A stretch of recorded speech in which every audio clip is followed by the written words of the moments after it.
Hey, lie detectors. I'm Jamie. And I'm Melissa. And this is Lipstick and Lies. Melissa, it's so good to see you again. What's going on? What's new? Well, I have an offer on a house. Okay, wait. What? Are you moving? No, Because I love your house. Okay, I'm not moving. As you may know, and others might not know, is that we bought this house, this A-frame, 1975 A-frame. Gorgeous. Love it. We remodeled it over 3 years. We bought it during COVID. And this became my husband and my passion project and almost the demise of our marriage. But that's what happens, dude. We survived. Break up marriages. So that means you're probably going to survive forever if you survived. Well, I want to live vicariously through you. And I can just ask one favor. If you're ever stuck on, this or that countertops or this or that, hardware for the cabinets, please let me be a part of it. I would love. Oh, yeah. I'm good because I have no plans, at least right now, to buy another property, but I would love to buy a little vacation house somewhere on a lake. Steve and I talk about it all the time. And I hope that it needs some work so we can put our touch on it. So I'm going to live vicariously through you. So if you need any help making decisions, call your girl and I would love to be a part of it. And so our plan for this house, so you know, is that my daughter would move into it with some roommates to make the mortgage payment. Okay, that's smart. Yeah. That is really, really smart. Heck yeah. Because you're saying she wants to fly the coop. And so this will give her a place to stay. Yeah, she's still sort of close, but then she and her roommates will help pay the mortgage. So it's a great investment. Oh my gosh. That's really smart. Well, I hope to hear soon about you buying your beach home, your waterfront property. Yes, that is the goal. I mean, honestly, it could be a lake or a beach. I go back and forth, but ideally it would be maybe a lake so we could get a boat and go out and do water sports. And I don't know, the lake just gives me less anxiety because to be honest with you, I love the beach, but I don't go in the water anymore. I'm too much of a stress case and I think this shark's going to kill me, which I used to swim all the way out as a teenager and have no fear. And the lifeguard would have to call me and my best friend back in. We're like, what'd we do? And he's like, dude, you need to come in. It's not safe. But now I just have all these irrational fears that a shark's going to get me. And then now I'm going to have, Stevie, she's 9 years old.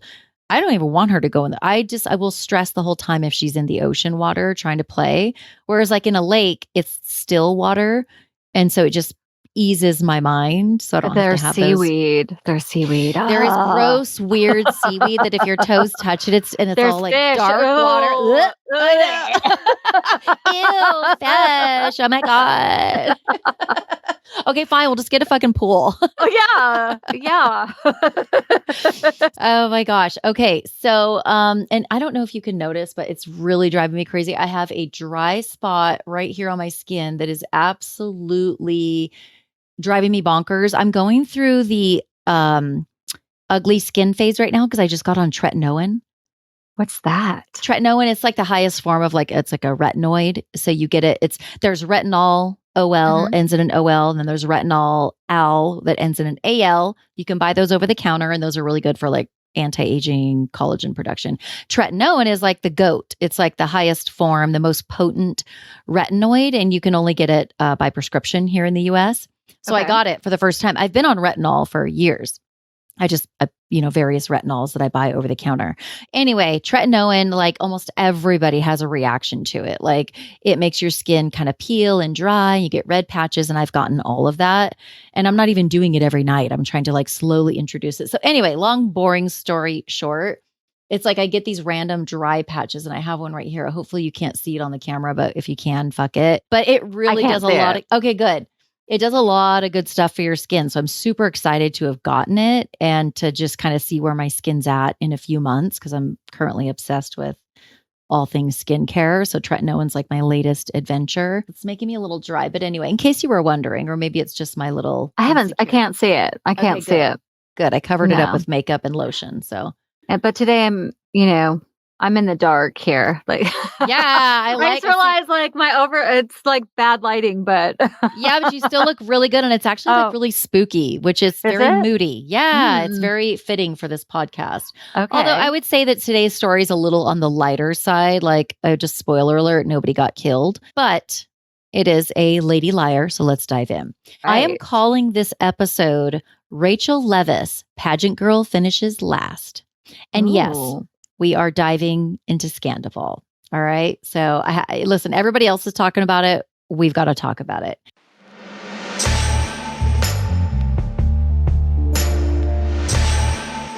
So, Melissa, you're going to have to forgive me, but I'm going to sing a little ditty for you. And I can't sing, but I want to sing a little ditty for you and see if you recognize it. Okay. I'm ready.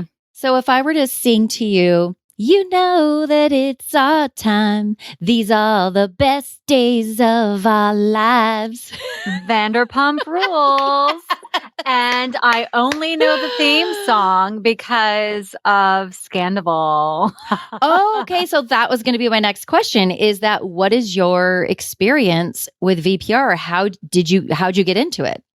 Okay, Scandoval is the only reason why I've watched Vanderpump Rules. I never watched a single episode. Wow. Yeah. So you're one of those. I think there's like so many people like you that's like they're making all this money now because people are hopping on just because of Scandoval. Absolutely. I had no idea about the show, but then what happened is I started to see all these TikToks about Scandoval. I watched Juicy Scoop with Heather McDonald. Yes. She's talking about someone named Lala, someone named Raquel, but her real name is Rachel. And dude, I know. I'm like, who are these folks? And I am so out of the loop. So my curiosity got me into it. And I decided to watch the latest series. I didn't go back. I haven't gone back to former episodes other than this season. Oh, good. So then I can educate you a bit on some VPR history. And I am so glad that you are at least up to date on Scandoval. Now, for those who've been living under a rock or those who don't give a shit about reality TV and you're not on TikTok and you have no clue what we're talking about right now, don't worry. Like I will walk you through what Vanderpump Rules is, what Scandoval is, like all of it. Okay. But I assume that a lot of people listening to this right now already know at the very least already know what Vanderpump Rules is, if not also Scandoval. But if you don't worry. I'm going to walk you through it. And this story definitely involves a lady liar, which is why we're covering it. And I really want to, I don't know. I'm curious to get your opinion because I have probably some like unpopular opinions on this. Okay. Unpopular-ish. So let's dive in and I want to see where you stand with things. So you told me how you got into VPR. Now that's because you saw Scandoval on TikTok and Juicy Scoop was talking about it. Wait, there's an acronym for Vanderpump Rules? Yes, VPR. Okay. Yeah. See? You really are a newbie. Okay. I love this. All right. VPR. Okay. I love when we do an episode where like we're not on the same plane. Like you know a little bit about it, but you don't know everything, right? No, I will say I watched the I think it's called episode 10 titled Scandoval. Okay, good. Yesterday. So you're up to date. I watched that yesterday and then I clicked on to see if I could watch a reunion. No reunion yet. Okay. Tomorrow. So that's what's shitty is like we're recording and the reunion's going to air tomorrow. So we're not going to capture, but we've seen some clips of it. So I can talk a little bit about the reunion. Okay. And you and I can go to social media and talk about it too, right? Because we're all going to be watching this reunion. It's literally like reality TV lovers Super Bowl. I mean, it's a 3-parter, which I think is unheard of with VPR. Like the Housewives, I've seen 3-parters, maybe even a 4-parter reunion because that's a really big show. Yeah. But because of Scandoval, this is a 3-part reunion. So there's going to be a lot that goes down. And that is airing as of the date. We're recording this on May 23rd. It's set to air tomorrow, the 24th. So we will talk about that. More to come. Now, my journey with VPR is that I begrudgingly got into it. I wasn't interested for years and years and years. I was like, nothing drew me in. I'm like, I can't really relate to these kids. But then I started thinking about it. I'm like, well, I couldn't really relate to Jersey Shore. And that shit was like TV gold. Yeah, because these are college age kids. They're like 20 somethings living in West Hollywood. There are children's ages. Yes, exactly. That makes me feel very old. That's right though. Yeah, because I have a 25-year-old and an almost 21-year-old as well as a 9-year-old. But like, I have 2 adult children. So it's like, I was like, and my best friend, Jessie, Bless her heart. I mean, and thank goodness she told me to get into this because I'm so glad to be all up to date on this when Scandoval broke. Because you're a cool mom, not like those other moms. Yeah, thank you for recognizing. Because I self-described, but I'm so glad that you corroborate me being a cool mom because I force my kids. I tell them every single day, but I'm a cool mom. And they're like, Mom, please stop. But I am a cool mom. But anyway, yeah. So my best friend Jessie was like, you have got to watch VPR. Why are you sleeping on this show? Because she and I, like, we've watched Housewives for years, Shaws of Sunset, you name it. There's so many reality shows that we like text each other about. We send each other TikToks and all this stuff. And for years, like, she was just like, dude, get on VPR so we could talk about it. And I was like, I don't really want to, whatever. Well, one day I just was like, okay, fine. You've convinced me to get on board. And I started from the beginning. This is probably 2 or 3 years ago. I went on my VPR journey and I started from the beginning. And now I'm current as of the current. I watched that recent episode on the most recent episode, season 10, Scandoval. And so that is how I got on the VPR train. And even when I started watching it, I was kind of like in and out, and I wasn't like a VPR stan. It wasn't like my top reality show, but it's good. It's definitely good TV. Okay. Now, of course, with Scandoval, it's gotten even better. It sucks to say that because somebody was hurt in this. People were hurt in this, but it's just makes for really good TV when something like this happens. But so this fits right in with our format, Lady Liars, because Rachel Raquel Leviss, this is the main character that we're going to talk about today. It's a woman, and turns out she's been lying for months. And so we're going to get into that. VPR, the setting of the show, Vanderpump Rules, it's set in West Hollywood out here in Los Angeles. Now, WeHo, as it's known, is known for like the Sunset Strip. It has the Viper Room, which is where River Phoenix died back in the day. Remember, he had an overdose. Right. The iconic actor. And then you have like the Whiskey A Go-Go is on the Sunset Strip. And WeHo also has a very large LGBTQ plus community. That's really what it's known for. So they have like the Gay Pride Parade every year. Oh, and the Abbey. And they have the Abbey. Which it's like an iconic gay bar, like club, which I've been to numerous times. Super fun. So yeah, WeHo is a really fun area of LA. It's just the Sunset Strip has so many cool places to go.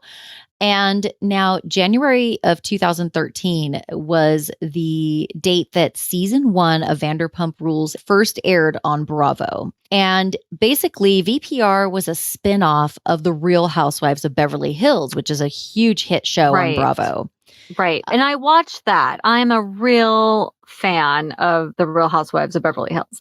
So Lisa Vanderpump, though, I mean, she's iconic. None of the other women could really compete. Mm-mm. She's sophisticated. I can't imagine anybody listening right now doesn't know who Lisa Vanderpump is. But if they don't, I mean, was she from London or from the UK? Yeah, exactly. And she's got a really great accent, and she's got that British humor. Oh my God, her humor is funny as hell. Oh yeah.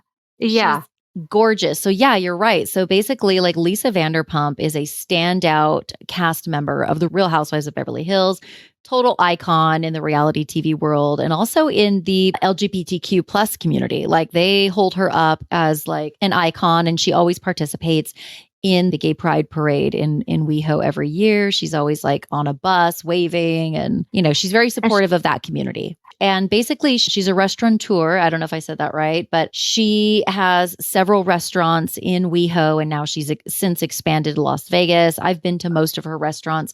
Oh, and side note, I actually used to work in Beverly Hills, right down the street from her restaurant, Villa Blanca, which some of the characters we're going to talk about today used to be bartenders at. Mm-hmm. And so my friends and I, my colleagues and I used to go there for lunch all the time. And Lisa and Ken would be there like often. And whoa, she's gorgeous in person. I mean, she's gorgeous on screen, but like when you see somebody in person, I couldn't stop staring at her. She's her bone structure and her eyes and her skin and just her style and her swagger. Yeah, she's absolutely beautiful. But we used to eat at her restaurant all the time, and it was really cute. I think that's closed down now. Villa Blanca. But anyway, so actually, while we're talking about this icon, let me bring up a picture of Lisa Vanderpump, because Lisa Vanderpump, here she is. She is really like the matriarch of the Vanderpump Rules gang. All these kids in their I'm calling them kids, all right, because I'm in my mid 40s. But all these kids who started the show and worked at her restaurants, she really is like the matriarch, and she plays the role of like their mother, right? She gets involved, they come to her with all their messiness and all their drama. She's also kind of like the master puppeteer. Yeah, she is. Yeah. She is. I would describe her that way. I would say watching this season for the first time, I started to notice their template of how they spin her in. Yeah. And they do make her almost like a god presence. They do. It gets a little weird. And to be honest with you, sometimes I find myself fast forwarding through her scenes. And it's not to say that I don't love Lisa Vanderpump, because I do. It's just that sometimes I'm like, I don't need the scene of them going and groveling at her feet in her mansion and telling her they're sorry for their messy behavior. Like, it seems very set up and not authentic. And so it's like, I just don't need that every time I'm watching. So sometimes I fast forward through those scenes and just want to watch. Okay, so you picked it up too, because yeah. As I was watching this, I'm like, okay, first of all, I understand she's their boss, and there's some sucking up that, when you're younger, that you do to get ahead. So it kind of makes the characters look like social climbers by vying for her attention and her approval. Yet they always paint her as the all-knowing wise one that everybody goes to. This is my perspective. Like, no, they do. The all-knowing wise one that they go to her, and she's just witty and smart and wants to give them, sassy sound bites. And I think as we get into the later episodes, as we get close to Scandoval, the final, I start to turn on what I think about Lisa. Okay, I cannot wait to hear that. So you're right. So you picked up on a vibe, and I did too. I cannot wait to hear your opinion of Lisa Vanderpump, and like really your opinion of this whole Scandoval toward the end of this. Now, as far as the show, Vanderpump Rules, basically the format is it's a group of real friends living in West Hollywood. They're drunk, they're messy, they're cheating a lot, they're sleeping with each other's partners, but they are actual friends. But they're all kind of like wannabe famous kind of kids, just trying to make it in LA. But they were like actual friends for the most part going into this. And I think that's part of what makes the show work, is that they had a real friendship connection that wasn't forced. They didn't take a bunch of strangers and pretend that they were friends and make a show out of them. They were actual friends. And that's really what the show is about. It's following these 20-somethings as they try to make it in LA, as they work at Lisa Vanderpump's restaurants, as they screw each other, as they get drunk, as they fight, as they act like douches. But I'm being mean, but like to their credit, they have had to essentially grow up on TV. And I'm so glad that I didn't have to grow up on TV, because people would judge me as well for who I was in my 20s. Like, it's not that I was this like horrible person, but we're all kind of a mess and trying to figure out life. We're kind of immature still in our 20s. And we do stupid shit. I'm so glad none of it was caught on camera. So, right. Like, I'm judging them based on what I've seen on TV, but I absolutely recognize like they've all, for the most part, grown. Well, I appreciate that history, because I did not know that. I thought this was a casting situation, but it sounds like these are the original. Go back very far. They go back very far, and they all have a history. And this is not the first cheating scandal. They have all, for the most part, been involved in screwing each other's partners and other people while they're in a relationship with people on the show. Like, there's a lot of cheating on this show. Okay. So I'll talk a little more about that as we get into it. Okay. So why do people watch this show? What is the draw? Because it's messy. It's kind of like the Jersey Shore. They party a lot. They fight a lot. They screw each other, they screw each other over, and then they make back up, but they're actually real friends. And they're just all fun to watch for the most part. There's a couple snooze fests on the show, which we could get into, but they're just fun to watch because they're messy. It's like the Jersey Shore, and they make up, they break up, they cheat with each other's partner. It's just all kinds of crazy drama, but it's pretty real. I'm sure, maybe the producers help dramatize some scenes because I think that happens in every reality show, but these are real friends doing real things to each other. And it's interesting to watch. Yeah. So season 2, episode 4 is when a cast member named Ariana Madix joins the show. Now, Ariana, I'll show a picture of her in a minute. She is a beautiful blonde, like a hot blonde. She was a bartender at Villa Blanca, the restaurant I used to go to for lunch when I worked in Beverly Hills. And that's one of Lisa Vanderpump's restaurants. Now, in this episode, Lisa Vanderpump's business partner, I think his name is Guillermo, is saying like, hey, we need more female bartenders. At that point, they only had a guy named Jax and then Tom Sandoval, who's also a main character in this story, who were behind the bar at Sir. That's another one of Lisa's restaurants that all these kids work at. So Lisa's like, oh, we need more female bartenders. Well, I have a really great one named Ariana. She works over at my restaurant, Villa Blanca. Maybe we should bring her over to Sir. And so Lisa, in fact, does that. So before I go any further, I'm learning stuff. I'm learning. Here's adorable Ariana. She's beautiful, blonde. She's known for having a great ass. She looks like that. She looks like the country singer Leanne Rimes to me. Yeah, a little bit. Yeah, I could see like a resemblance. She's just a beautiful blonde. So she comes on the scene. Lisa does decide to bring Ariana over. Now, once she brings Ariana over, this is going to have Ariana and Tom Sandoval, which I'll show you him in a second. This is going to have them working together in a teeny tiny bar at Lisa's restaurant, Sir. Now, at the time that Ariana is brought over, Ariana comes over in like a cloud of controversy and suspicion because Tom Sandoval was is a main cast member on VPR, was dating another main cast member at the time named Kristen Doty. So Kristen and Tom are dating. Now, their relationship was very messy, very up and down, cheating on both sides. But regardless, Ariana comes over. Now, there's a rumor that Ariana and Tom have a past, that they had hooked up or kissed in Vegas while Tom and Kristen were dating, like 3 years prior. So Kristen, the girlfriend of Tom at the time this all happens, is not happy about Ariana coming over and now bartending with her boyfriend because there's all these rumors that Ariana and Tom Sandoval had hooked up. Okay. But at the time, Tom and Ariana staunchly denied this rumor. Okay. So they both said that this did not happen. They're like, no, we never hooked up, that you're crazy, whatever. So let me show you a picture of Tom Sandoval and Kristen Doty. This is Tom Sandoval, Kristen Doty. Now, this is when they were dating at the time back in, I don't know, probably 2013-ish, 2015-ish. So Kristen, who you see pictured here, beautiful brunette. Tom. Now, it's hard for me to utter these words. Tom is a good-looking guy. Now, it's very hard for me to say that knowing what I know about him because I wouldn't touch this dude with a 10-foot pole knowing what I know about him. And I'm not even saying like he's like my type, like, oh, I think he's so hot. He's not an ugly dude. He's a good-looking guy, but he's a douche and a half. That's my opinion. I don't know if you would agree, but he was then and he still is now, to be honest with you. Yeah, I would describe he looks like he could be the lead singer of an early 2000 boy band.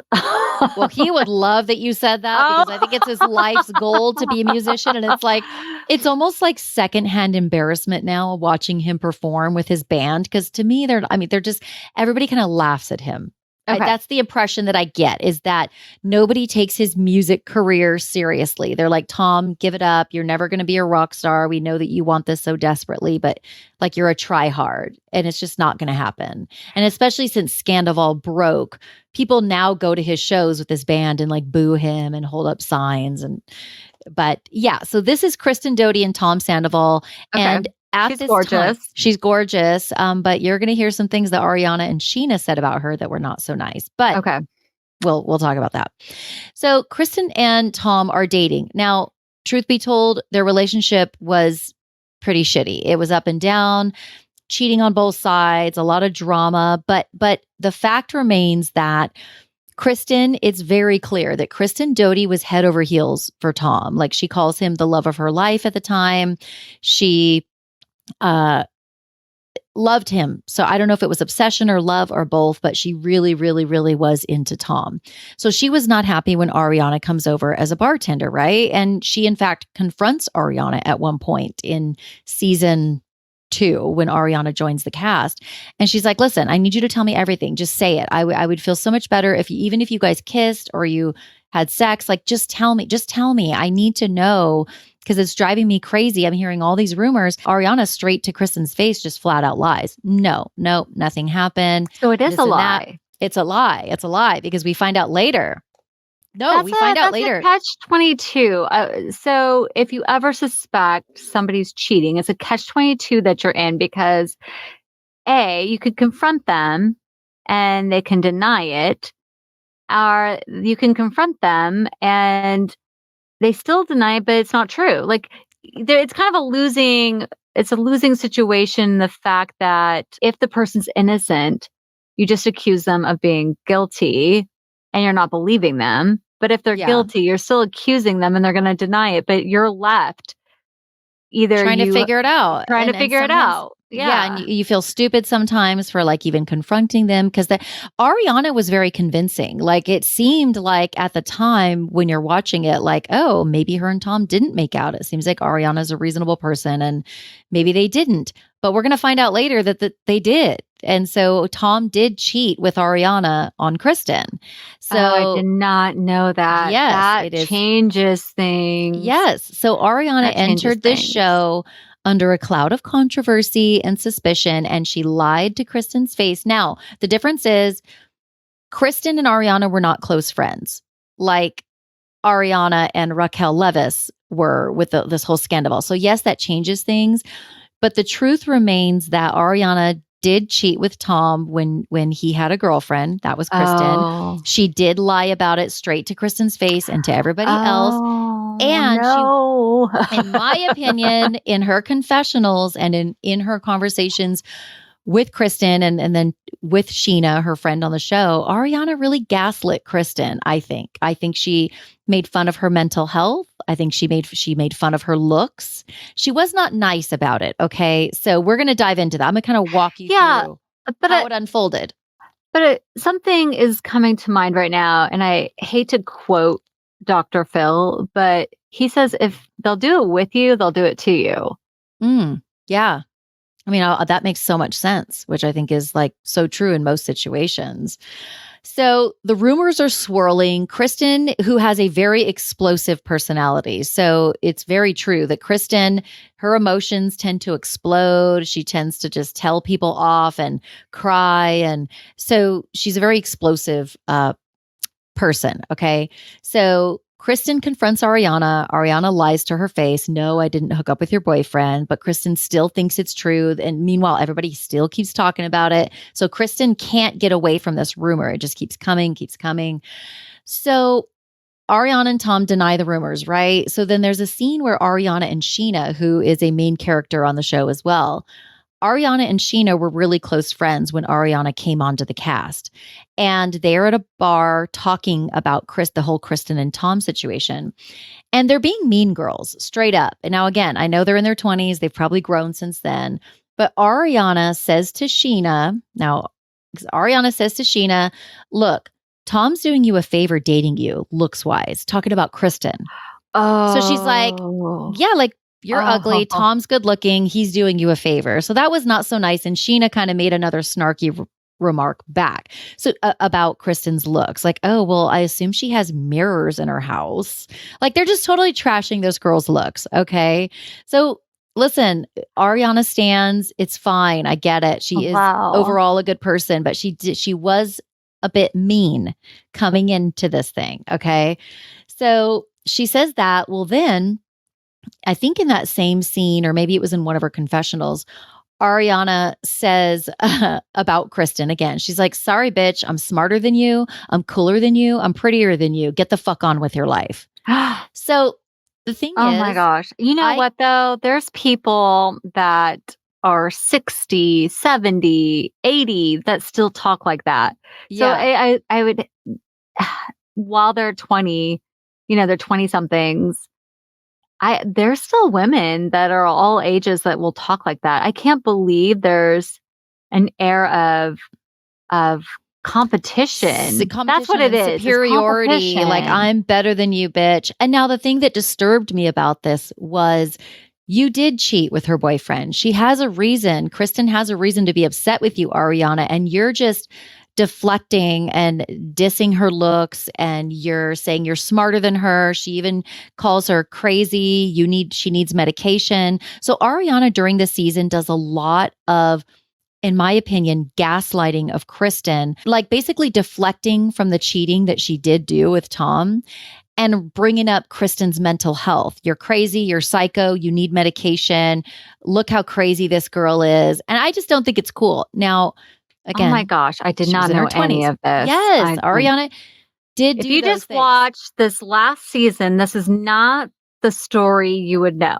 No, like the context. You need this context because I thought Ariana was a completely sympathetic, victim in all of this. Yes, this changes a little bit. Right, because these are facts. They are maybe uncomfortable facts about her for people who stan Ariana and what she's been through. Now, two things can be true at the same time. Was Ariana, in my opinion, kind of an asshole coming into this and kind of a gaslighter of Kristen and a mean girl? I think yes. The answer is yes. Did she, she cheated. So she should know what it feels like.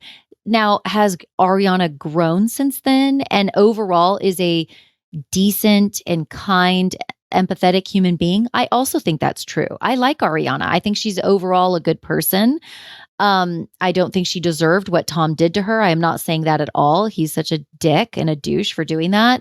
But I just have to outline the facts. And this is in her history. And you can't go back on it. It's on TV. And I think she gaslit Kristen. And I think that it was not nice to say you need medication and talk about and deflect about how crazy she is, rather than just owning up to what she did and being like, yeah, I did. I'm sorry for it. Like, whatever. So Ariana wasn't so nice back in the day to Kristen, at least. Okay. I know they're friends today. So they've moved past this, but this is like years ago. So that's a little history on Ariana and how she kind of came onto the scene. Now, the rumors are still swirling, back in 2013 or whatever, the season 2. And then Kristen catches Tom and Ariana texting at 2 a.m. She looks at his phone, which is something she did often. And at 2 a.m., Tom and Ariana are texting each other. And in the text, Ariana says, I just wish it could be Coachella again. And Tom Sandoval's like, we can have our own in my yard with a boombox. So Kristen's pissed. She's like, listen, this is not normal. Like that, you guys, This is suspicious. So then that's when Ariana kind of does the gaslighting during confessional. She's kind of deflecting. She's calling out Kristen for, who looks through their boyfriend's phone and she's crazy. And basically Ariana's very nonchalant about this whole thing. And she's like, look, like we're friends, me and Tom. So like sometimes friends text each other to communicate. Okay, like anybody can admit that texting another girl's boyfriend at 2 a.m., those things is giving Kristen a reason to not be happy with you. Like it is suspicious, but she's deflecting and being like, look at this crazy bitch looking through her boyfriend's phone. And sometimes friends text each other. Like, not cool, Ariana, not cool. So then Tom Sandoval finally admits to another character named Stassi that he and Ariana did in fact make out in the pool at the Golden Nugget of all places in Vegas. Like, I hope they got checked I hope they had like a tetanus shot before they went into this thing. So this happened 3 years prior. And so he's like, yes, I was with Kristen at the time. I did make out with Ariana. Yes, I cheated. So with the cheating scandal, out in the open, Ariana again continues to downplay the kiss with Tom. And she says to Sheena, look, it doesn't matter to anything or anyone. But it's like, meanwhile, Kristen, it mattered a lot to Kristen. And yes, you can argue that Kristen is explosive. Sometimes she acts unhinged, but she is very authentic. I will give her that. But Ariana's downplaying it. It doesn't matter to anyone or anything. It's like, yeah, it does. It mattered a lot to Kristen. She was heartbroken and devastated over that. Even though she also cheated on Tom at some point too. It's like Kristen's not perfect in this whole situation. But it struck me how flippant Ariana was. She was just kind of like, whatever. Meanwhile, Kristen Doute's over here spiraling. Like literally you see a person spiraling. And was very hard to watch, to be honest with you, because like her mental health was not good at that time. So Tom and Kristen end up breaking up, which is not a shocker. I mean, who broke up with who? Do you know? Was it Kristen who broke up with Tom? It was Tom who broke up with Kristen. I'm almost positive. Actually, now I can't remember because they kind of both broke up with each other a few times. I want to say this time, the final time, Tom broke up with Kristen, but I could be wrong. So at the reunion, the season 2 reunion is when Ariana is now seated next to Tom Sandoval. And it's very clear they've got something going on at this point. So basically like right after Tom Sandoval and Kristen Doute break up, Ariana and him start dating like immediately. Okay. So like they were into each other. Like it's very clear that Kristen was onto something. Everybody, like they were into each other. So they start dating and Kristen's just crying throughout this whole reunion, seeing them sit next to each other at one point. How heartbreaking. It was heartbreaking. I feel for Kristen. Even though they're young and this drama is Shakespearean. I mean, it's just like because no matter everybody's imperfect and Kristen is included in that, but you see a human being spiraling and you cannot help but feel sad. And everybody's sort of dismissing her because it was easy for them to just use she's crazy. Because I hate that. I hate that too. But she is an explosive person at times. Her emotions, she wears them on her sleeve. But that doesn't mean you're crazy and that you need medication. And those are Ariana's words. So it was not nice. So here they are sitting next to each other, Ariana and Tom. Kristen's watching this. They're holding hands at some point in the reunion. Kristen walks up. In front of her? Yeah, she storms off stage. It was cold. It was cold. It was awful. Because it's one thing to hear rumors and to like make it up in your head. Like you can visualize it in your head of what happens in these, affair situations.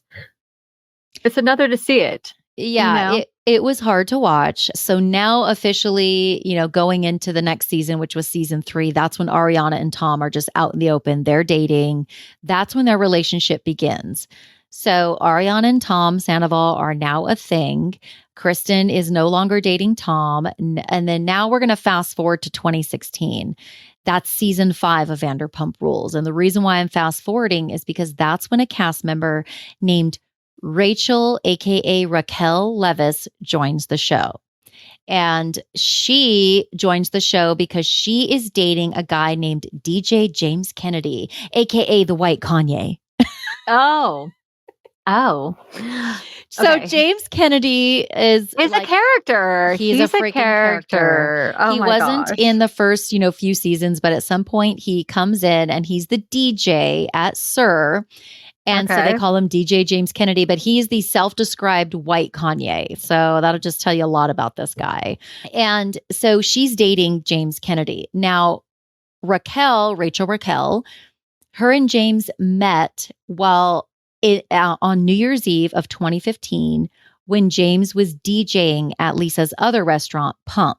That's when they met. Raquel went to Pump and they met, they hooked up, so they just kind of fell in love from there, I guess. Now, let me show you a picture of James Kennedy. And there we are.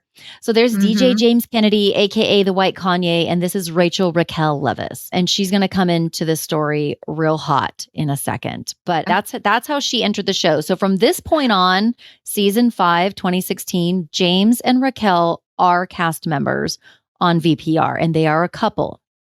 Now, Raquel, after they first met at that New Year's Eve party at Pump where James Kennedy was DJing. Raquel had to leave for a bit because she was still in college. She finishes college, she comes back, and then from then on, she is featured prominently on the show as James' girlfriend. Do you think Raquel, do you think she was genuinely interested in DJ Kennedy, or do you think she saw an opportunity to be on Vanderpump Rules? At the time, I thought she was interested in him. I didn't know why. I was like, I don't know why anybody would be interested in dating James Kennedy, even though he's fun to watch on TV. Like, I would never want to date the guy, but I did think it was genuine. Knowing everything we know now, I do think that Raquel went into Pump with a purpose. She was a fangirl, probably a VPR. She knew James would be there. He fell for it. This is just my theory, right? Mm-hmm. I do think that it was all That's believable. Yeah, it's very plausible. Mm-hmm. And she wants to be famous. She wanted to get on the show, and this was her way of doing it. And it was so then it's like not a shocker that their engagement didn't work out, because it was going to fall apart at some point once she was cemented on the show. Then she doesn't need James anymore. But I guess I'm skipping ahead. But so they're dating, and, you know, the VPR girls are not the nicest to Raquel. She got a real tough go at it. They call her stupid. They just think she's awkward. They don't really let her into the group, right? So she had kind of like a rough go of it as she tries to make her way into this VPR group of friends. Well, maybe the girl group was already established. They started the series. If you're saying that they were all, yes, you know, true friends, genuine friends. So here the core friend group is there. They established the show. And here is Raquel entering couple seasons in and just got to float on in, Yeah. Maybe they saw that she was an opportunist. And maybe. And, you know, Lala, aka Lauren from Utah, she makes everybody She's call from her Utah? Lala. Yes. She makes everybody call her Lala. And I'm like, why? You're not Beyonce, but okay. Listen, I know a lot of people stan Lala as well, and I think she's fine, and she's a great mom, and she also did not deserve the shit that she got from her ex. Like, that was all really shitty, and I empathize with what she's going through, but she has not been the kindest. Like, she's had some troublesome behavior and comments, you know, throughout. Even to this day, I think that she's a bit problematic, but she's fun to watch on TV. That is true. She's gorgeous. I love her clothes. Yeah. That's why I watch it, is for the clothes. Yeah. It is fun to kind of watch their like style and fashion change too throughout the seasons, which is interesting. So yeah, Rachel Raquel kind of had a tough go of it trying to enter this circle, but so let me back up a little bit about Rachel and kind of like a little bit about her background. So Rachel, AKA Raquel. Correct. Okay. Because everybody knows her as Raquel, but her name's Rachel.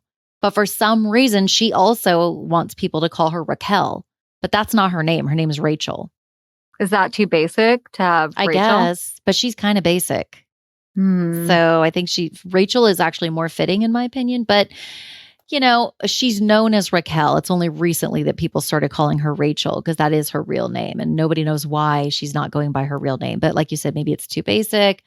Maybe Raquel is her show name. Everybody on the show wants to be famous, right? So, and they're all a little bit full of themselves. Like, that is. Well, you have to be on reality TV. Yeah, I think because so. It's all about self-promotion, and you have to have an agenda, and you can't be afraid to be out there.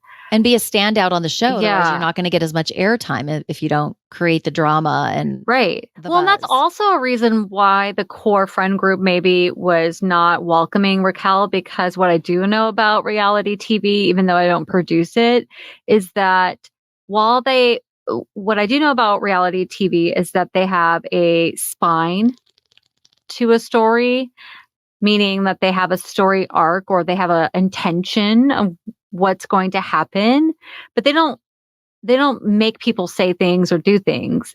However, if you drum up your own scene, you get to be the star actor in that scene. So that core group might have been seeing Raquel posturing for a scene. So like when you watch a reality show, when you see somebody make a phone call or whatnot, when you sign that contract to do a reality TV show, you also agree to, filming your conversations, etc. So when you see, on your phone, something pops up from a castmate, because that's what they call each other, if they're castmates, then you know that cameras could be rolling. And if you want airtime, you're going to pick up that phone and answer it, and you're going to have that scene. And the more confrontational, or the more you pull people aside and skipping ahead. So I saw this happen a lot. Screen time fighting, or posturing, I guess, not fighting, posturing. I saw that happen in episode 10. Okay. On Scandoval. Melissa, the holidays are almost here. I know, sigh, right?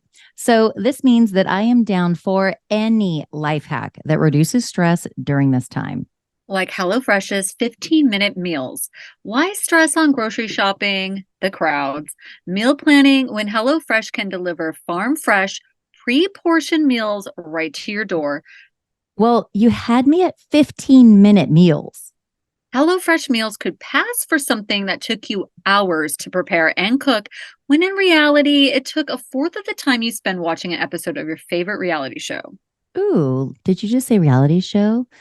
I feel a little attacked and also intrigued all at the same time. This sounds way too good to be true, so why don't you just give me an idea of the kind of meals I can expect from HelloFresh? Okay, my personal favorite is their sweet potato and black bean tacos. They come with avocado crema, and I devour them. Plus, I would never take a weekday evening and make avocado crema. That seems really fancy. Same. I'm not doing all that unless that is delivered straight to my door. And you just said taco and avocado crema, which means I am 100% all in on this HelloFresh deal. I also think it would be a lot of fun to cook the quick and easy meals with Stevie, my little kitchen sidekick. Yeah, and the directions are always easy to follow. It's basically foolproof without 4 margaritas. Okay, so, well, first off, you just said margaritas and you said foolproof, which means this is perfect for me.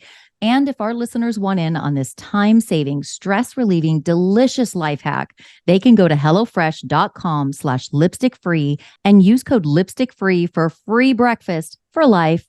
1 breakfast item per box while subscription is active.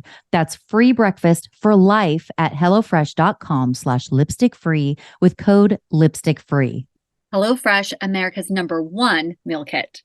So a little bit about Rachel Leviss. She was born September 12th, 1994 in California. 94? Yeah, I know. Can you, bro?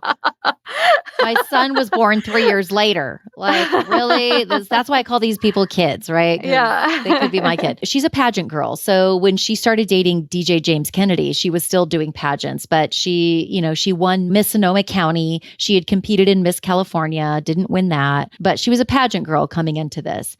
Now, in 2015, she got her bachelor's degree in kinesiology, which I think is like kind of like a therapy of how to move your body, something like that. And then I can't help but think this is so shitty, but is that why Tom Sandoval wanted her? Because she's good at kinesiology, with her body. Oh my gosh. Did kinesiology play into their sexual tirades? I don't know. I'm being so crass right now, but I can't help but wonder if her college degree helped her in bed with him. Wait, we had to look that up. What is kinesiology? It's something with therapy of how to move your body or something like that. And my mind could not help but to go to their sex life. And I wonder if that really helped her. So is it more is this more of the study for being a personal trainer? I have no idea. Okay.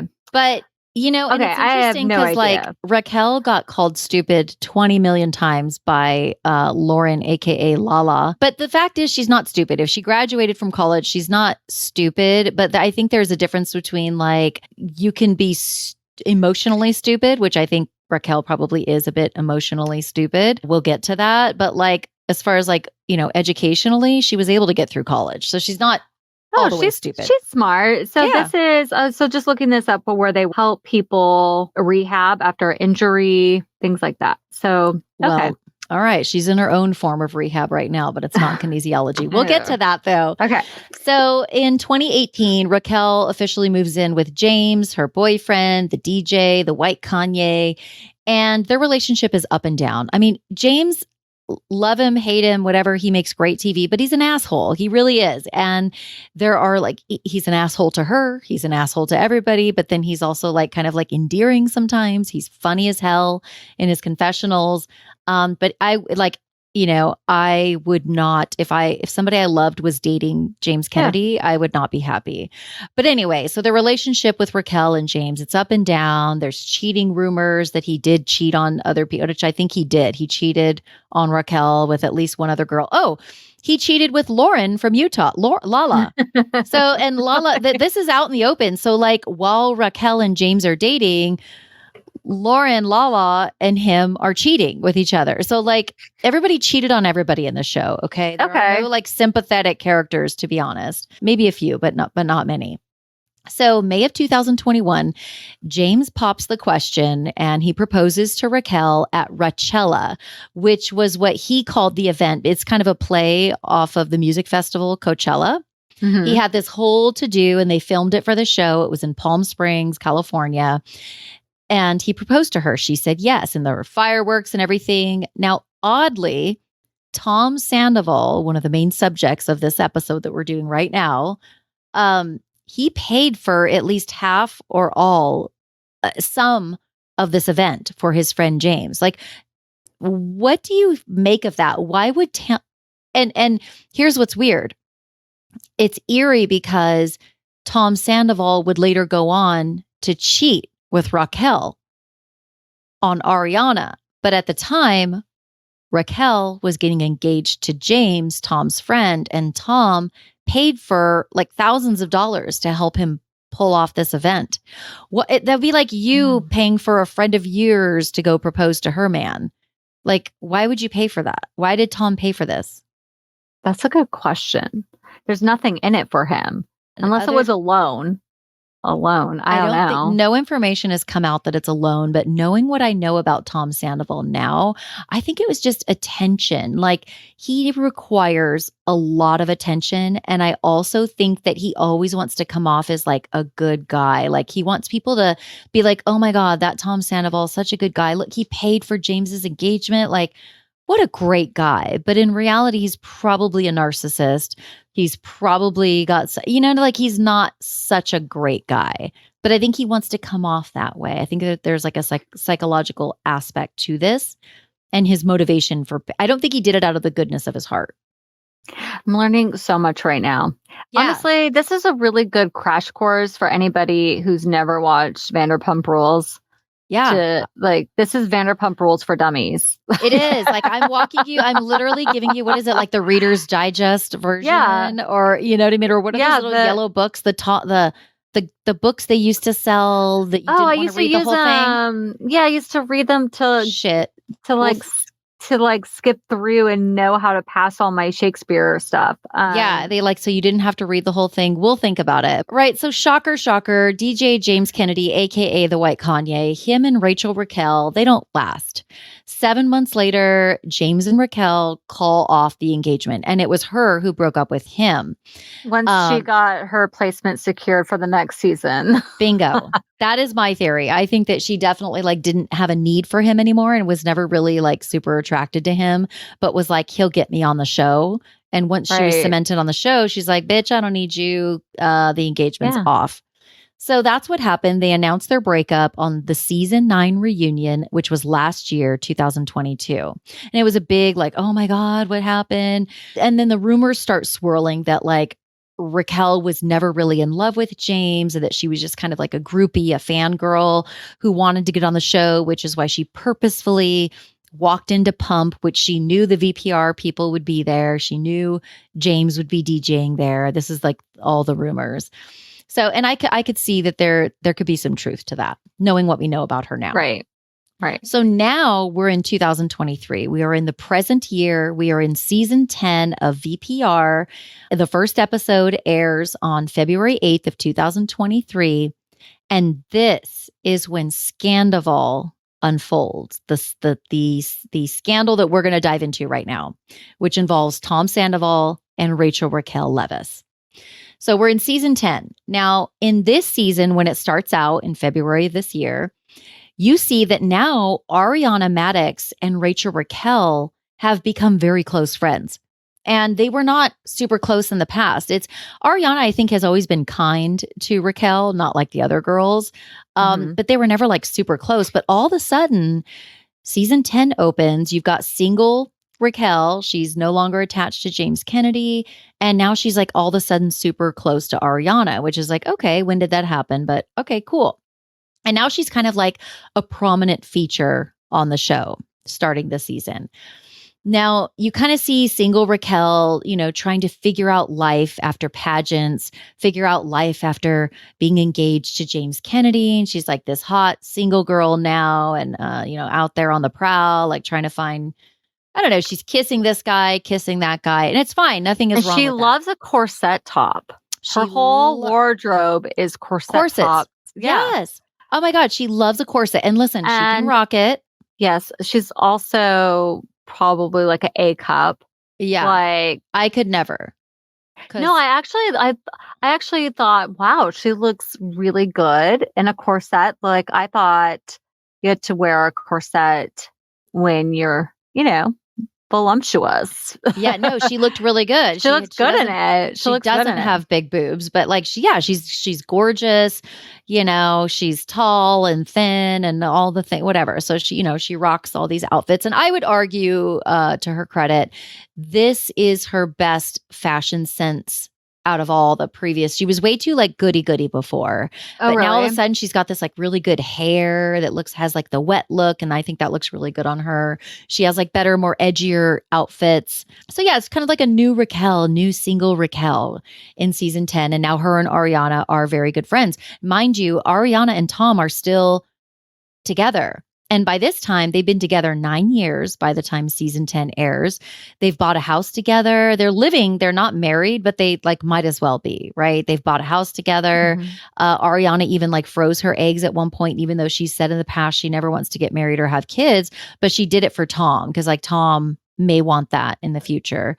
So they're very much together. They have a house together. And now Raquel and Ariana are very good friends. And now Raquel in this season starting to spend a lot of time at Tom and Ariana's house. And, that's kind of how season 10 opens. So there's one point when Raquel catches some heat because she kisses Tom Schwartz, the other Tom, who's a cast member on the show, and not Tom Sandoval. And this was at Sheena's wedding in Mexico. Now, Tom are friends. Yes, the two guys and Tom are best friends. Tom Schwartz and Tom Sandoval are best friends. Now they're business partners. They've opened up a restaurant together. That's what was confusing to me when I first got into this is there's two Toms. Yeah, and they're both Tom S. Yeah. Tom Schwartz, Tom Sandoval. So Tom Schwartz used to be married to Katie Maloney. Katie is also a main cast member of the show, but Katie and Tom recently went through a divorce. And because Raquel is part of this overall friend group, it was kind of a controversy when Raquel and Tom Schwartz shared a kiss at Sheena's wedding party. And so, of course, Katie now is hating on Raquel because she's like, that's my ex. You crossed a boundary. You shouldn't be kissing him. So everybody's kind of like diverted their attention to like, oh, Tom Schwartz and Raquel might be a thing, right? Then it starts to progress. And you see Ariana and Raquel being super close friends. I mean, at one point, Raquel even asks Ariana about her and Tom's sex life. And what's interesting about, and Ariana confides in her about their sex life, which hadn't been so great as of late. Okay, that to me. Diabolical. Okay, we got to stop there. Like, that needs a moment. Yeah. Okay, so watching that, I thought pure evil. Pure fucking evil. Absolutely. So as a friend, you're sleeping with your friend's husband and you have the audacity to ask her how their sex life is. Like she's snooping around. Makes me think like, was she trying to figure out if her boyfriend, the affair partner, is actually sleeping with his girlfriend? Like essentially cheating on Raquel with his own live-in partner. Right. The legit partner. Yeah. I have never thought of that point. And I think that's a very, very good point. And I think there could be some truth to that. My mind went when I saw this conversation go down is, holy shit, this is really dark and diabolical. But I thought it was Raquel probing about their sex life, almost to give herself an excuse that it's okay she's cheating with Tom, because it's almost like she wanted Ariana to say, oh yeah, we're not really into each other anymore. We don't really have sex. Because then Raquel could later argue like, well, you said you weren't even really into him and you guys weren't even like having sex. So I think she was trying to like give herself a good excuse to be cheating with Tom. I think either or both could be true. Find that scene. I want to replay it because it was dark. Just dark. And all the while, of course, she's banging her live-in partner and Ariana has no clue. It's just so sad. But us, the viewers, know, which is what makes it so interesting. That's where I feel that this has captured us as the audience. Is there's a saying called, breaking the fourth wall. Yeah. Fourth wall. Yeah. There's a saying, breaking the fourth wall. And I feel like they did that in that scene because now us, know more than the main characters do. Yes. And we can foreshadow exactly what's going to happen. We're watching the train wreck and they have no idea what's going to come their way. Yeah. And we're seeing that there were red flags. There were signs that something was going on. But if you didn't know, you wouldn't catch the red flags. But we knew as viewers going into this season, we're like, oh my God, she's asking her about her sex life. That's awful. It's diabolical, The marketing team did that at the end. And that's why we're all talking about it right now, is they broke the fourth wall immediately after filming, and this all broke. They reverse engineered it so that we would be in the know, because there's not one moment in this season that I did not know that there was going to be an affair between those two people. We knew the whole time. We knew the whole time. We were anticipating season 10, and you wouldn't have even ever watched season 10 had you not heard about Scandoval on TikTok and a podcast. Like they got so many new viewers from this scandal. But that is the power of storytelling and bringing us in as an audience. We felt like we were in real time watching this, but it was all smoke and mirrors for us, the audience members. Yeah. We believed that we knew more than the main characters, and that was not by chance. That was all structured by quality editors. Yes. Yes. And so while this is not scripted, the editing was a masterpiece. It was an absolute masterpiece. And I bet you that reality shows will follow this template in the future. Yeah, they should take advice from whoever put this all together, because it really was masterful and it drew you in, and it got so many thousands upon new viewers such as yourself to be so interested in this. Like, really, at the end of the day, it's just another cheating scandal. Unfortunately, this happens all the time. It's awful what happened to Ariana, and we're going to get into that. But it really is. We wouldn't even be talking about it had they not done that whole reverse engineering of the marketing. If they would have started this season just as a typical reality season, we would have been watching this, and none of us audience members would know anything about a forthcoming scandal. No, if there was no buildup, it would just be, you and I probably would not be sitting here talking about this today if there was no buildup. Let's put it that way. No, we'd be just watching and be like, oh, they're going to, a camping trip. Oh, they're going, to Cancun for a wedding. Like, all of those things are standard reality. And then the major storyline would be Katie and Tom Schwartz divorce. That would have been the main storyline. Yeah. But instead, we're not following Tom and Katie. We're following Raquel and like watching for her conniving ways throughout this, like looking like everybody does. We are in the know, but all of these cast members don't know that she is the mole. Yeah, it altered the direction of the season for sure. So the following month, the month after season 10 aired, basically early March of 2023 is when TMZ first broke the news that Tom Sandoval, 39 years old, was having a months-long affair with Raquel Leviss, 28 years old, and who's Ariana's really good friend. So it just took the internet and social media by storm. Like everybody was like, oh, like, no, because Ariana and Raquel, they're in the same circle. They're good friends. Like, no way, this can't be. So let me show a picture of Tom Sandoval and Rachel Raquel Leviss. Here they are in one of the most cringy and awkward scenes ever. Like it was so hard for me to watch this. They were so awkward and just like so gross. And so this is the first scene where we see their affair out in the open. Yeah.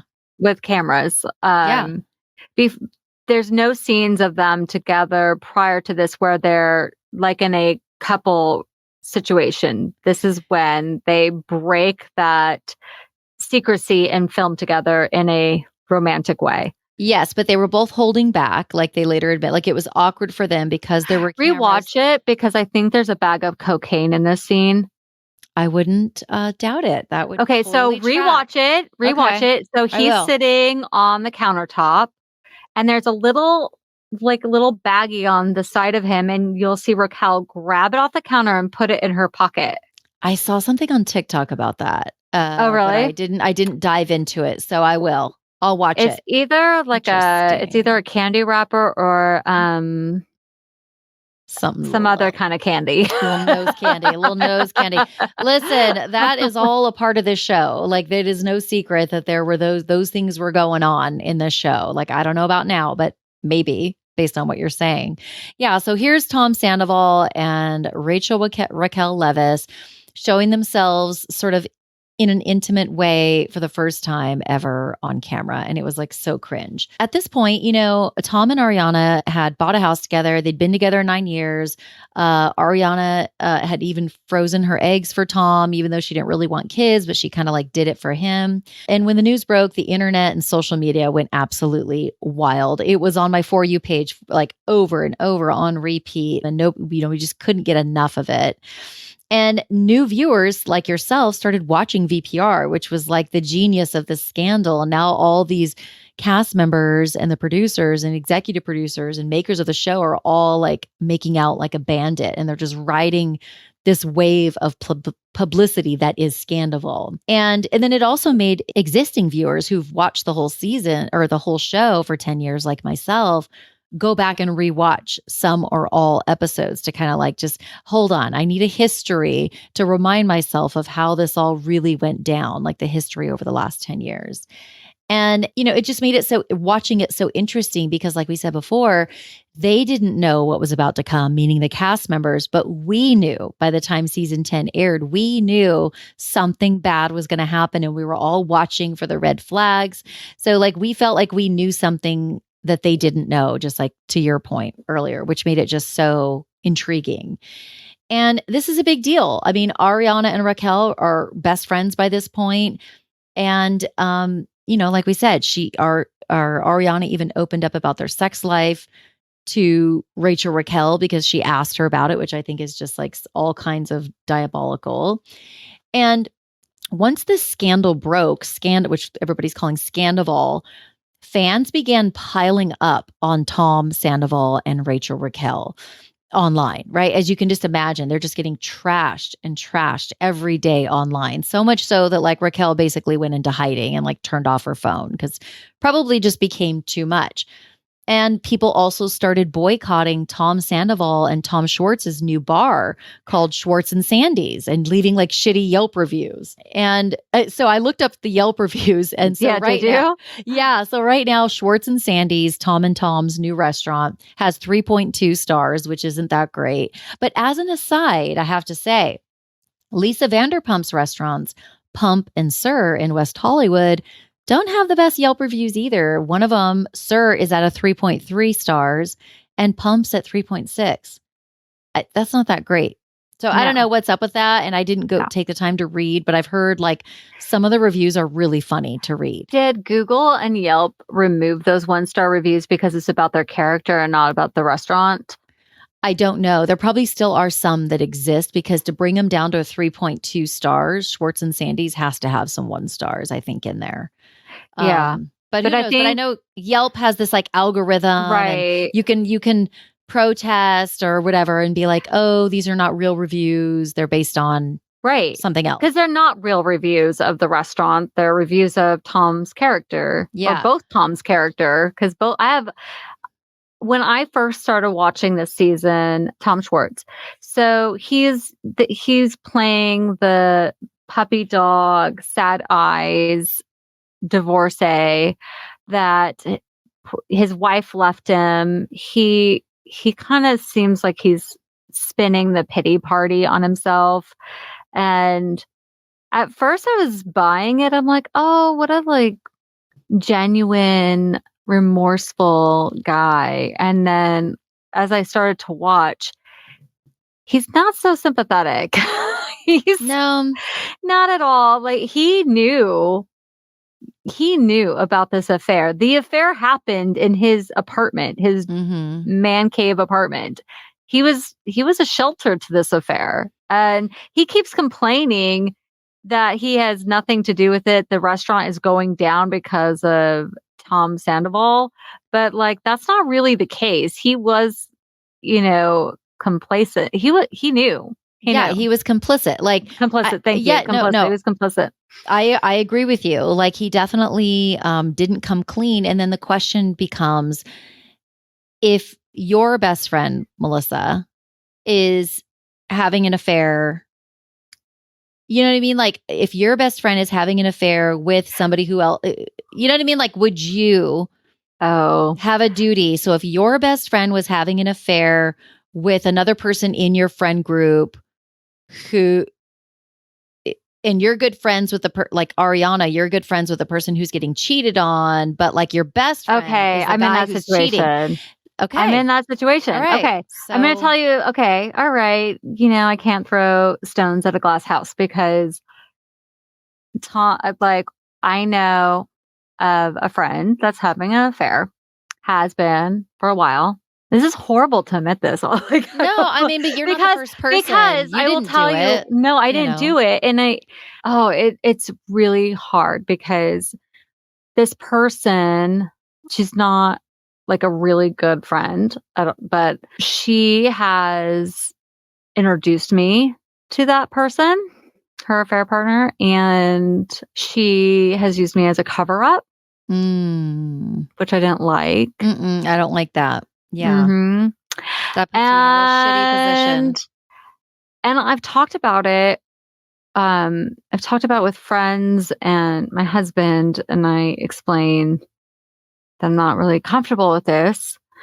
But what's my alternative? Like, what am I supposed to do? Well, I think because I can't tell her partner that this is happening because it's not my place to do that. But I'm carrying guilt about something I know, and I know it one day it's going to come out into the open, and this person is going to know that I knew, and that's going to be hard. Well, and I guess the difference is you're not close friends with the person she's cheating on. It sounds like. Okay. Oh, so that does make it different.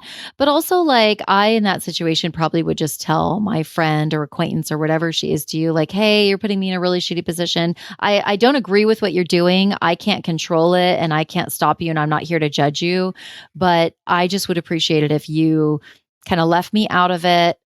So I've done all that. Okay, I've done all that. I figured I've done that. Okay. But all right. But still, actually, like I haven't even thought about it in the context of this show because it's something that's been going on in the background, but it's not a part of my life in the sense like what it was in this situation, but it does beg the question to be, what's your obligation to tell the person, because you do it, then you blow up somebody's world on your timing, not theirs. I don't know. Yeah, and I think every situation is different. I think it just depends on the situation. I think there's going to be times when you don't owe it to the person being cheated on to tell them. And there are going to be times that you probably do owe it to the person who's being cheated on. It just depends on the circumstances. So I'm not here to argue for Tom Schwartz or against. I just do think he was put in a real shitty situation. I just realized I'm a hypocrite. I did not know I was a hypocrite until. I don't think so. how it kind of was. I was like, Tom Schwartz is a douchebag for like covering up this affair. And then I'm like, oh, I am. But you know what? We I'm all a cover do that. up for someone. Isn't it funny? And sometimes it takes somebody else to go, wait, but what about this? And you're like, oh, wait, now I'm currently doing that. Like I've done that as well and not really realize like, shit, I'm kind of being a hypocrite, which I think all humans are at some point or another. I'm seriously going to like review I have to think about this now. I'm going to seriously, after this podcast, I'm going to think about this. So Scandoval's making you reevaluate this situation, this entanglement that you're in. It is. Like, what I'm not going to do is blow up, this person's world and reveal it, but I'm going to review like all the places where I've been used as a cover up. Because I don't think that's fair.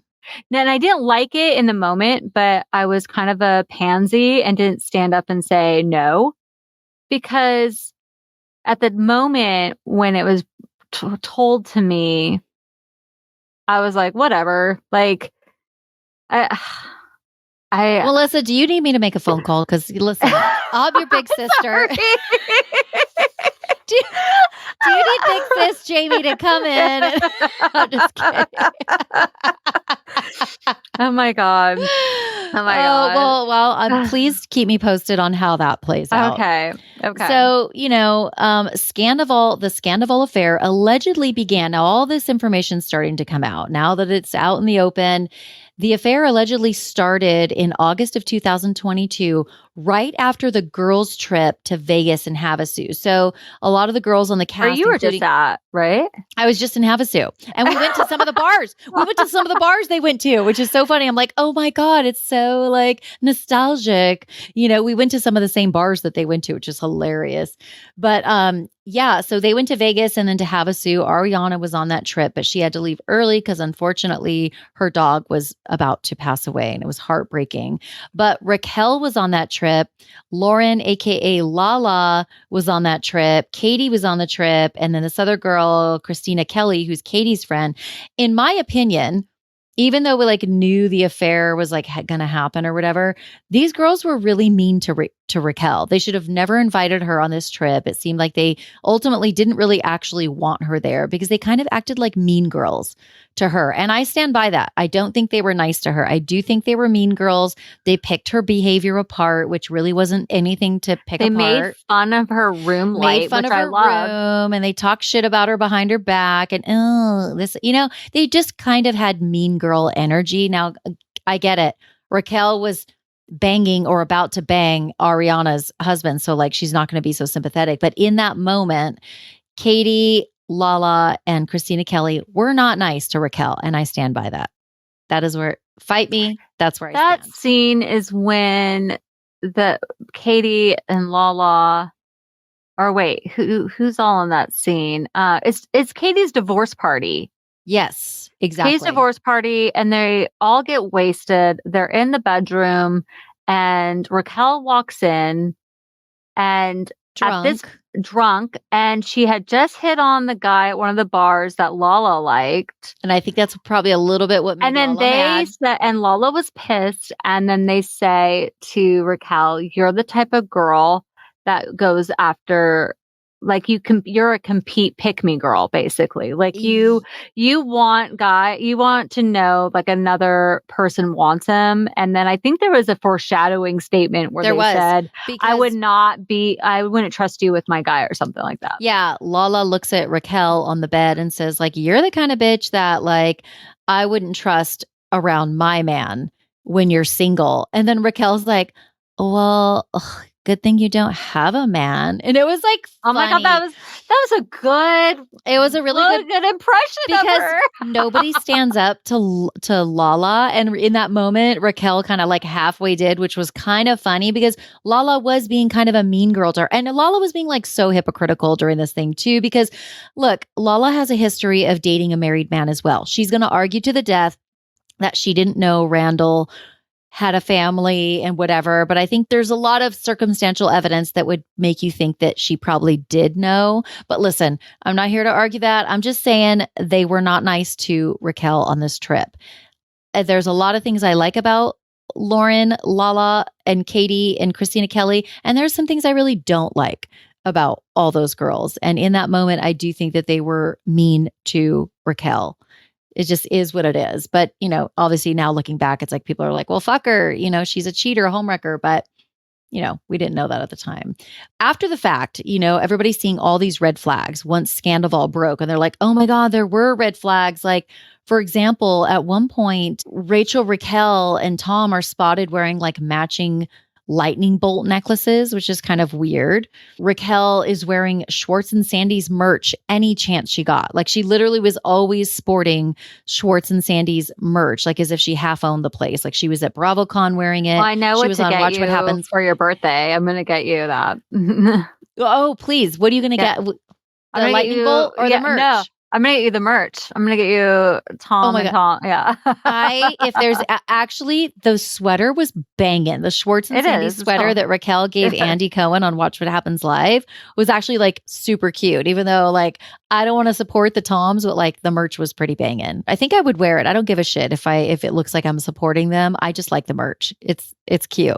The sweatshirt was really cute. And then Sandoval basically like starts to spin his side of the story to the cast. He goes and meets like almost every single one of them individually to apologize and to grovel. And he's like, Ariana refused to let me break up with her. I tried so many times. She even, threatened to kill herself if I broke up with her. Now, here's the thing. That's when things got really dark. What's hard for me to admit, but I just have to be real. I think I believe Tom Sandoval when he says that. Now, Ariana has denied this claim, I believe. I believe Ariana has said, no, I did not say that when he tried to break up with me in the past. For some reason, my gut instinct is that she may have threatened that when he threatened to break up with her. And if that's true, if it is, I cannot say that it is. If it's true, to me, that is a form of emotional blackmail. And I don't think it's fair. It's not right. It's to make the other person feel guilty. So that would not be okay. Now, that does not mean that Ariana in any way deserved what she got from Tom Sandoval. I am not saying that because she didn't. But if she did threaten self-harm if he broke up with her, that's not okay either. There's probably people listening right now that have had that happen in a relationship and know how difficult it is to leave when somebody's threatening suicide. It is a form of abuse. It is absolutely a form of abuse. Emotional blackmail for sure. It is. And then how do you leave somebody like that? And then the guilt of what if they do that? Do it. And there's also forms of that take place with addiction. Like if you break up with me, I'm going to start drinking again, or I'm going to go use, or so then the person believes that they're going to be the person responsible for their downfall or their turning. It's absolutely a horrible situation. And what do you do when you're in a situation like that? It can make it very hard to leave. What is the answer? Yeah. It's like you should still break up with that person because it sounds like the relationship is super toxic at that point. But I totally understand not wanting to because you're scared that person might actually follow through with these threats. And again, I want to say, I cannot prove that Ariana did say that. She has denied that claim. So let's just say that. But I am just saying that I feel like there could be truth to that, even though Tom has lied, right? In the biggest way, he cheated. But something is telling me that he may be telling the truth about that, but I don't know for sure. But if somebody's listening right now and this is happening to them, I would tell them to talk to a therapist, talk to a friend, and get help, because you shouldn't feel trapped that you have to stay in a relationship, because that's a form of manipulation. Mm-hmm. And you need help to get out of that relationship then. Safely. Yes, for both parties. Mm-hmm. For both parties. And I have the deepest empathy for anybody who has considered self-harm. And Ariana has been very vocal about her mental health struggles. And I commend her for that, because that is very brave. And it is no secret that she's herself has struggled with depression. And I would never want to throw that in somebody's face. That is not what I'm doing here. And that's not I empathize. And I also commend her for discussing those things openly on this show. That is not easy to do. It made her very relatable and very authentic to me. But at the same time, because I always say two things could be true at the same time, I still do believe, if I were to guess, that maybe she did say that or threaten that when Tom tried to break up with her, but I don't know for sure. And at the same time, three things can be true at the same time. It does not give Tom the right to be a dick and cheat on her and be Absolutely mad. That's no excuse. So these are not excuses for Tom Sandoval, okay? The worm with a mustache. Which is what James Kennedy called him at the reunion, apparently. Which, after this cheating controversy, a lot of people there's been a lot of financial gain on people who aren't involved in it. Like Lala's selling merch now, send it to Daryl, sweatshirts that came out of this controversy. But there's also been some financial repercussions for people involved, like Tom Schwartz and Tom Sandoval. People, I guess, are leaving bad reviews. I've heard a lot of mixed reviews, like people are still going to the restaurant, but then some people say they're not. And then Raquel, who knows if she's going to be invited to come back on the show or if she is going to come back. And I'm sure she's getting paid for this. So this has been a real financial issue for some people involved in this. Now, essentially, Rachel Raquel has gone into hiding. The rumor has it that she's currently at a mental health facility, although some people have said no, she's just at like some bougie Malibu place that's not really about mental health. I don't know what the truth is, but she's kind of in hiding. And VPR season 10 reunion airs on May 24th, which is tomorrow. Cannot wait. It's a 3-parter. I've heard that it's very explosive. I've seen, scenes from it where like James Kennedy's trying to come after Tom Sandoval in a physical way. And so just buckle your seatbelt. I've also heard that Rachel Raquel was emotionless, which she does seem to be void of empathy in this whole thing. Very flat affect after she's done this horrible thing to her very good friend. So I'm just think that's very bizarre. Okay, did you find the scene this last episode where her and Tom are in her apartment and then they're sitting on the couch and she goes to Tom? I know what you're going to say. I just, what did she say exactly? I don't know if I should put my whole life on the line for somebody. Like, you cheated on your girlfriend. What if you're going to do the same thing to me? Bitch, you're a cheater. Like he could say the same thing to you, Raquel. I don't know. And his answer was like, I wouldn't have done it, if There's was something if I was here. Yeah. Oh, but barf. I mean, yeah. They're just both barf, right? So the rumor has it now that Tom and Rachel Raquel have split up. Shocker. So I don't think they're still together as of the current date. Rumor also has it that Ariana is dating a guy named Daniel Way, who's a fitness trainer. Maybe he majored in kinesiology, maybe not. She met him at a Mexico wedding. So she is just living her best life.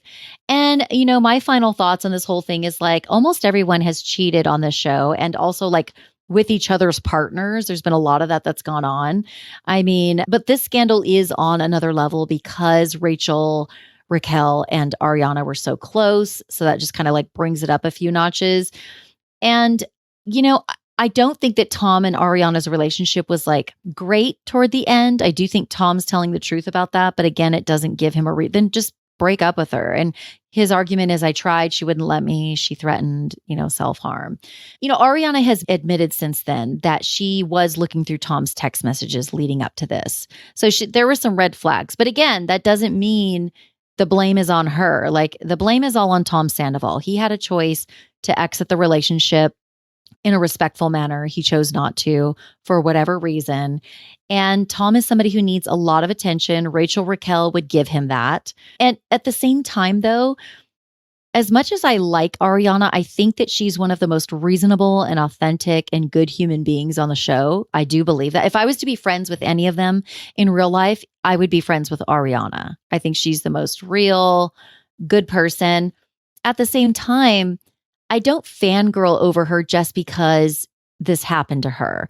And I'm not saying that to sound cold. It's just that the bar for me to fangirl over somebody is a little higher. If she would have saved a kid from a drowning pool or been this big advocate for social justice or just those, then I'm okay, I'm fangirling. But just simply because you were cheated on in a very horrific way, which no doubt is emotionally like traumatic. I'm not like fangirling over Ariana over this. I'm just not. It just takes more for me to be like, oh my God, she's a queen, she's a hero.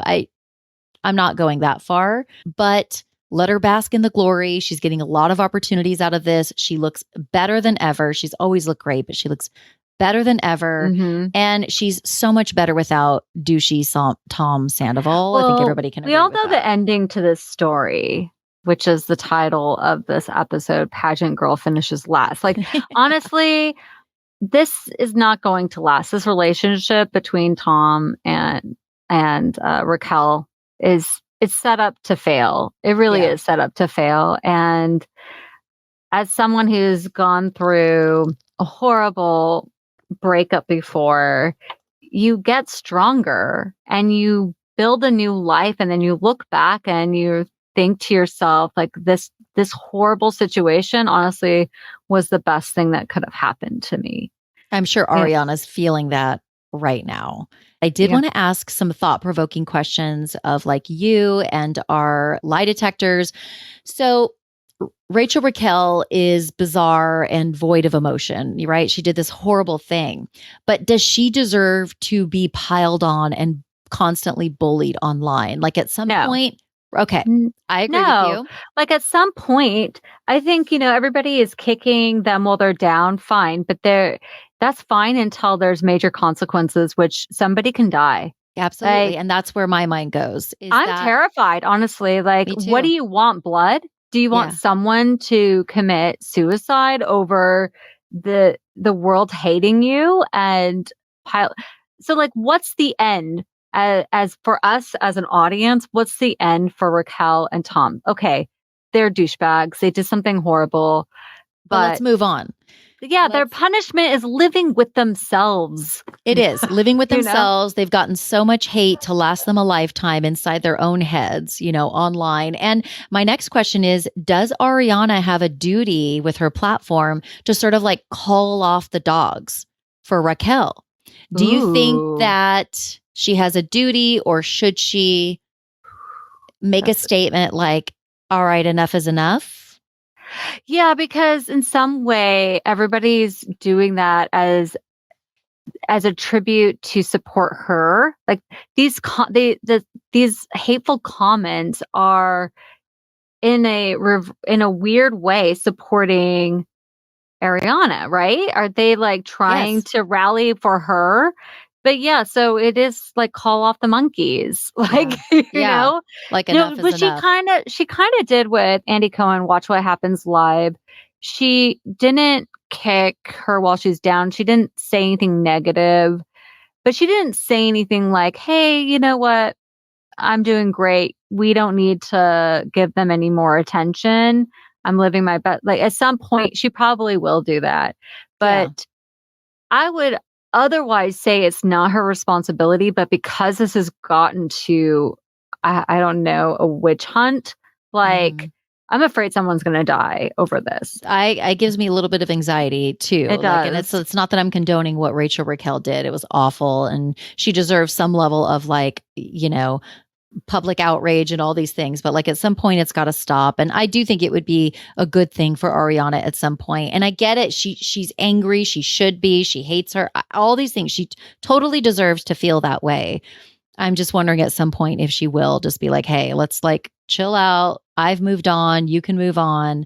But I know we need to wrap things up. This was a really interesting case or story, to talk about. I'm really interested to hear what the lie detectors have to say. So lie detectors, we want to hear your hot takes on this scandal. What are your thoughts on Rachel Raquel and Scandoval? Like, does she deserve the online hate and bullying?